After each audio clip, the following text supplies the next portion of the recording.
Pacar dari zaman saya belum berhijrah. Sekarang saya sudah hijrah. Pacar saya pun juga sering dengar pengajian Anda. Saya sangat ingin menikah dengan dia, tapi orang tua saya tidak setuju dengan alasan jauh lokasinya. Padahal pacar saya ini sudah siap bercadar. Setelah menikah nanti, sulit untuk saya meninggalkan dia. Mohon nasihatnya Ustaz. Tidak usah disebut masalah-masa lalu ya. Jadi saya sarankan teman-teman kalau bertanya, saya mau menikah dengan seorang wanita, dan saya sudah merasa cocok dengan dia, tetapi orang tua saya belum setuju. Udah selesai. Gak usah disebut aib. Itu kan aib ya. Saya pernah pacaran, saya begini, dan dia juga ikut pengajian. Nanti kesannya nanti orang bisa faham salah nih. Jadi lebih baik tanya poin yang bisa menutupi aib kita. Karena menutupi aib kita, pelanggaran yang pernah kita lakukan dan aib saudara muslim itu adalah ibadah. Ibadah itu. Kata para ulama, kalau ada hadis Nabi SAW yang berbunyi, man satara musliman fid dunya, satarahullahu yaumal qiyamah. Siapa yang menutupi aib seorang muslim di dunia, maka Allah tutup aibnya pada hari kiamat. Itu muslim lain. Bagaimana dengan dirinya sendiri? Pasti lebih besar, gitu kan? Manfaatnya buat dia. Jadi selain kali kalau ada yang bertanya begini teman-teman, langsung saja poin. Ini kan sebenarnya poinnya, dia tidak bisa melupakan wanita itu dan dia mau menikah dengannya, cuma orang tua wanita belum setuju, kan itu. Apa hukumnya?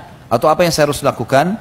Kalau seandainya saya suka dengan seorang wanita, saya seorang laki-laki dan orang tuanya tidak setuju, itu saja. Jadi saya akan jawab ke situ poinnya ya. Tentu saja yang paling pertama, perbanyak istighfar dulu dari pelanggaran-pelanggaran agama yang lalu. Karena kita sudah tahu teman-teman, pacaran sebelum akad nikah, pacaran haram. Dan semuanya pacaran sebelum nikah tertuju kepada perzinahan. Sama dengan zina. Keluar berdua ke bioskop dingin-dingin, jalan malam-malam berdua gitu kan. Terus kemudian tidak terjadi apa-apa. Gimana caranya? Dengan wanginya, dengan cantiknya, dengan gagahnya. Yang lucu ini orang tuanya. Pamit ya om, ya silahkan. Silahkan apa? Silahkan zinai anak saya. Lah iya. Laki-laki datang terus jemput. Sama-sama. Pulang jam 12 malam. Oh nggak apa-apa. Nggak apa-apa gimana? Nggak boleh, haram. Perbuatan mereka apa? Itu berarti bapak ibu juga tanggung. Gitu kan? Nggak boleh sama sekali. Haram.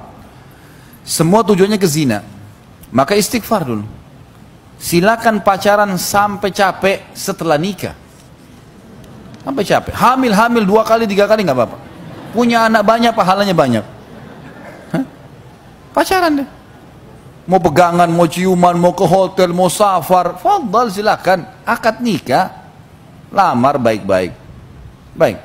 Saran saya pertama, berbanyak istighfar. Mungkin ada dosa yang menghambat. Yang kedua, istikharah kepada Allah. Karena istikharah ini jalan pintas doa. Doanya sudah masyhur, ya Allah, zat yang mengetahui yang gaib, yang juga mengetahui yang nyata dan yang gaib ya. Doanya itu, Allahumma inni astakhiruka bi ilmika, ya Allah aku meminta petunjuk darimu dengan keluasan ilmumu, wa astaqdiruka bi qudratik, dan aku juga memohon dengan kemahakuasaanmu. Fa innaka taqdir wala aqdir, sesungguhnya engkau mampu dan aku tidak mampu. Wa ta'lam wala alam, dan engkau mengetahui dan aku tidak mengetahui. Fa innaka allamul ghuyub, sesungguhnya kau zat yang maha mengetahui yang gaib. Allahumma in kana hadzal amr, ya Allah kalau perkara ini, lalu disebutkan perkaranya. Misal dalam bahasa Indonesia pun tidak apa-apa ya.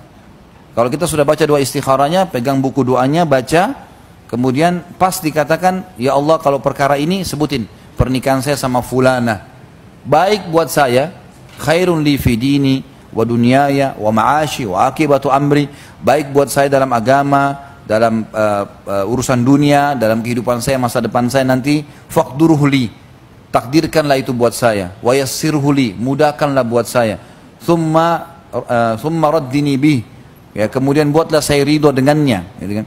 Kemudian sebaliknya, Allahumma in kana hadzal amr, kalau seandainya perkara ini ya Allah, syarrun li fi dini wa dunyaya wa ma'ashi wa akibatu amri, buruk bagi saya dalam kehidupan, di dalam agama saya, kehidupan saya, masa depan saya gitu kan, di harta saya, fasrifhu anni, maka alihkanlah ya itu perkara ini, orang ini, pernikahan sama dia dari aku, wasrifni anhu, dan alihkan saya dari dia, thumma qdur li khaira haitsu kana waraddini bihi, dan tunjukkanlah bagi saya kebaikan dan buatlah saya ridho dengan itu. Doa istikharah mulia. Jadi yang kedua istikharah, minta kepada Allah petunjuk. Kalau memang baik buat kita, Allah akan mudahkan. Tiba-tiba orang tuanya setuju, tiba-tiba ada jalan untuk itu. Atau memang kalau buruk, pasti ada saja penghalangnya. Maka pekalah menangkap itu. Gitu kan? Jadi ini perlu difahami. Yang kedua istikharah. Yang ketiga, yang harus dilakukan tentunya adalah ikhtiar-ikhtiar manusiawi. Cari sebab-sebab kenapa orang tuanya tidak setuju. Lalu kemudian mulai kita perbaiki dari sebab-sebab itu. Misal dia mempermasalahkan masalah ekonomi. Baik, kita coba pahami seperti apa sih targetnya orang tuanya, ekonomi seperti apa. Mungkin jenis kerjaan, mungkin pendapatan sekian, mungkin. Maka kita coba lakukan itu. Coba berusaha mendapatkan pendapatan itu. Kalau tidak, kita memberikan gambaran kepada ayahnya si wanita, saya akan melakukan apa yang bapak mau misalnya. Kalau pekerjaan punya pendapatan sekian, insya Allah saya akan usahakan. Dan program saya 1, 2, 3, 4, 5 misalnya. Contoh, kalau masalah tidak jelas, karena keluarga misalnya, jelaskan. Keluarga saya tinggal di sini, saya dari sini. Keluarga ini juga baik-baik. Mungkin ada keluarga kita yang bisa kita andalkan, baik, terkenal. Ini keluarga saya juga, dan seterusnya kita bahasakan. Insya Allah kalau dimulai, tapi ingat ya, yang pertama tadi, istighfar dan perbanyak doa, istighfar kepada Allah dari dosa-dosa. Kemudian istikharah artinya berdoa kepada Allah. Baru kemudian ikhtiar yang ketiga, manusiawi. Pergi ikhtiar. Ditolak pertama masih bisa datang kedua kali, enggak masalah, bukan aib. Sampai 2, 3 kali kita selama wanita itu masih belum dinikahi oleh orang lain, maka tidak ada masalah kita memintanya. Mungkin kita menggunakan retorika yang lain pada saat yang kedua kali datang, mengajak orang yang ketiga yang mungkin bisa didengar oleh calon mertua dan seterusnya. Insya Allah mudah-mudahan dengan cara ini akan ada petunjuk ya. Kalau juga sudah semua dilakukan tetap tidak bisa, berarti itu tidak baik. Minta sama Allah ya agar Allah SWT berikan yang terbaik.